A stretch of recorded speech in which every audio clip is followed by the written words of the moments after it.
campaigns are sharpening their attacks on the issue of the economy. It comes as gas prices continue to fall in some places below $3 a gallon, and overall inflation is dropping below 3%. This week, all eyes are on the Fed and a likely change in interest rates. ABC's Alexis Christoforous has those details. Tonight, with just over 50 days to Election Day, Vice President Harris and former President Trump zeroing in on the issue that matters most to voters, the economy. And his plan would shrink the economy, reignite inflation, and send us into a recession by the middle of next year.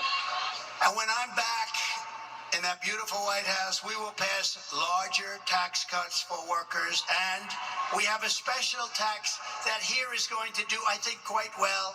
The two sharpening their attacks on the trail as all eyes now fix on the Federal Reserve, preparing to cut interest rates this week for the first time in over 4 years. A relief for consumers who have been struggling with high prices and soaring interest rates. The Fed hiked rates an unprecedented 11 times to combat high inflation, which peaked at 9% in June of 2022. Today, inflation is at a 3-year low, mostly thanks to a drop in gas prices, now below $3 a gallon in 17 states. It definitely helps with the budget. Inflation may be slowing, but in a recent ABC News Ipsos poll, many Americans say they don't feel it, with 42% saying they're worse off today than they were 4 years ago. Everyday basics still costing more, like eggs up 65%, auto insurance up nearly 50% since 2020.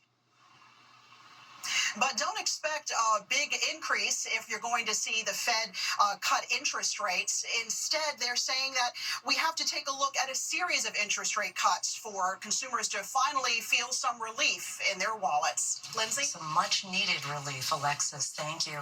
Tonight, we're tracking a new tropical threat brewing off the southeastern coast just days after Hurricane Francine made landfall in Louisiana.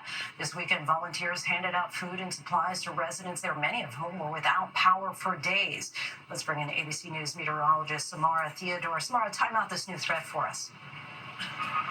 Lindsay, the U.S. Air Force hurricane hunters entered this disturbance recently and anticipate this to become our next named storm, Helene. So we have tropical storm warnings that are expanded from South Carolina all the way to the Outer Banks. We anticipate the system to drive inland towards Myrtle Beach and Wilmington, North Carolina early tomorrow morning before pushing deeper to Charlotte and Raleigh by the afternoon. Tuesday, this then moves into parts of West Virginia and Western Virginia. Wednesday through Friday, this rain still sticking around, impacting the mid-Atlantic and Northeast. We could see flash flooding with totals reaching as high as 8 inches of rain in parts of the Carolinas, with 1 to 3 foot storm surge and the potential for tornadoes.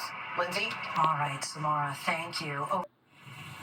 Next tonight, the history-making Polaris Dawn mission ended successfully overnight. The SpaceX capsule splashed down in the Gulf of Mexico after a 5-day trip that took them further from Earth than anyone has traveled since NASA's Apollo missions half a century ago. Led by billionaire Jared Isaacman, the highlight was the first private civilian spacewalk carried out to test spacesuits that may be used for missions to Mars.